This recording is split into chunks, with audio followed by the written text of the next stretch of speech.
اب وہ تمہارے لیے اللہ کی قسمیں کھائیں گے جب تم ان کی طرف پلٹ کر جاؤ گے تاکہ تم ان سے درگزر کرو، بس تم ان کی طرف التفات ہی نہ کرو، بے شک وہ پلید ہیں اور ان کا ٹھکانہ جہنم ہے، یہ اس کا بدلہ ہے جو وہ کمایا کرتے تھے۔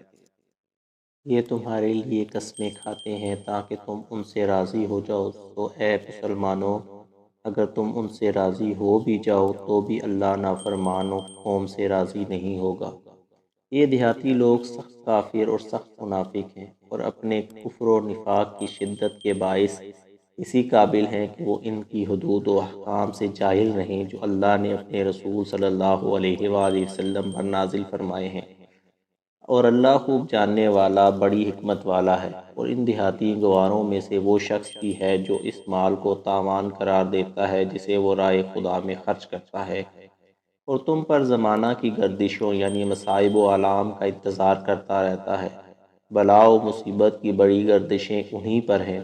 اور اللہ خوب سننے والا خوب جاننے والا ہے۔ اور بادیہ نشینوں میں ہی وہ شخص بھی ہے جو اللہ پر اور یوم آخرت پر ایمان رکھتا ہے، اور جو کچھ راہ خدا میں خرچ کرتا ہے اسے اللہ کے حضور تقرب اور رسول صلی اللہ علیہ وآلہ وسلم کی رحمت بری دعائیں لینے کا ذریعہ سمجھتا ہے۔ سن لو، بے شک وہ ان کے لیے باعث قرب الہی ہے، جلد ہی اللہ انہیں اپنی رحمت میں داخل فرما دے گا، بے شک اللہ بڑا بخشنے والا نہایت مہربان ہے۔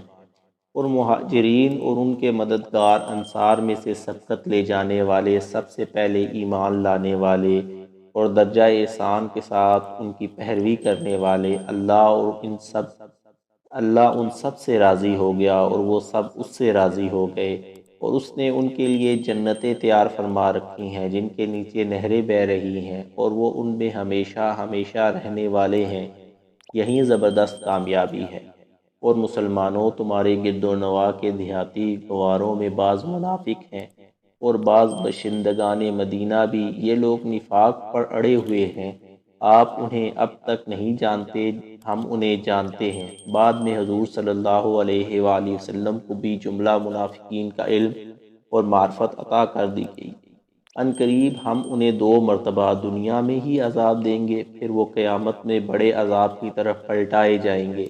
ایک بار جب ان کی پہچان کرا دی گئی اور حضور صلی اللہ علیہ وآلہ وسلم نے خطبہ جمعہ کے دوران ان منافقین کو نام لے لے کر مسجد سے نکال دیا، یہ پہلا عذاب بصورت ذلت و رسوائی تھا، اور دوسرا عذاب بصورت ہلاکت اور مقاتلہ ہوا جس کا حکم بعد میں آیا۔ اور دوسرے وہ لوگ کہ جنہوں نے اپنے گناہوں کا اعتراف کر لیا ہے،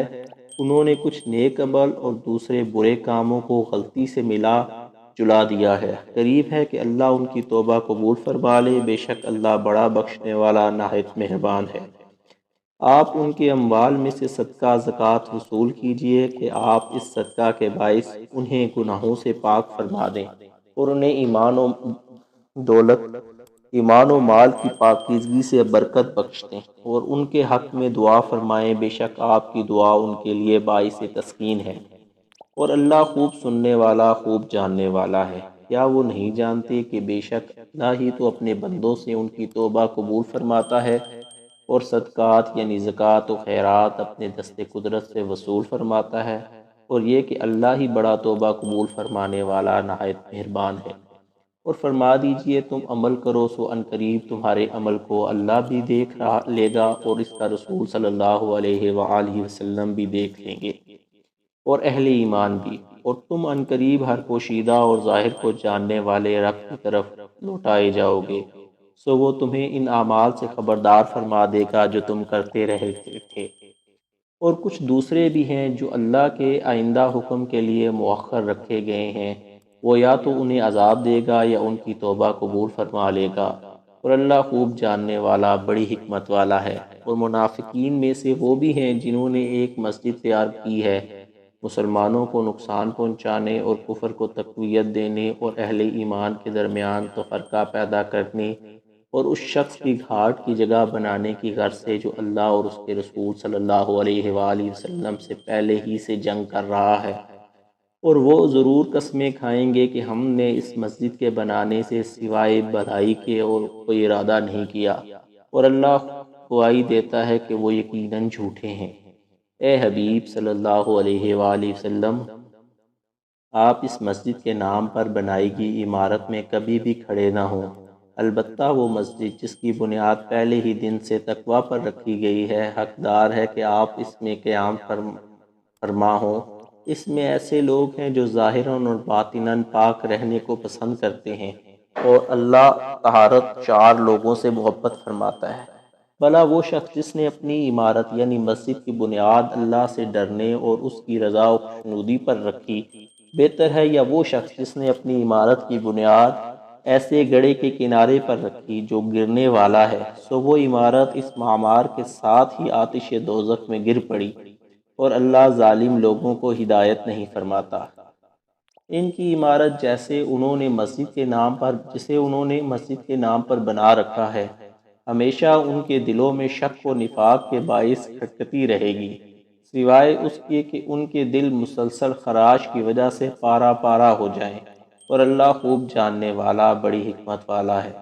بے شک اللہ نے اہل ایمان سے ان کی جانیں، ان کے مال اور ان کے لیے وعدہ جنت کی عوض خرید لیے ہیں۔ اب وہ اللہ کی راہ میں انسانی حرمت کے تحفظ اور معاشرے میں قیام امن کے اعلیٰ تر مقاصد کے لیے جنگ کرتے ہیں،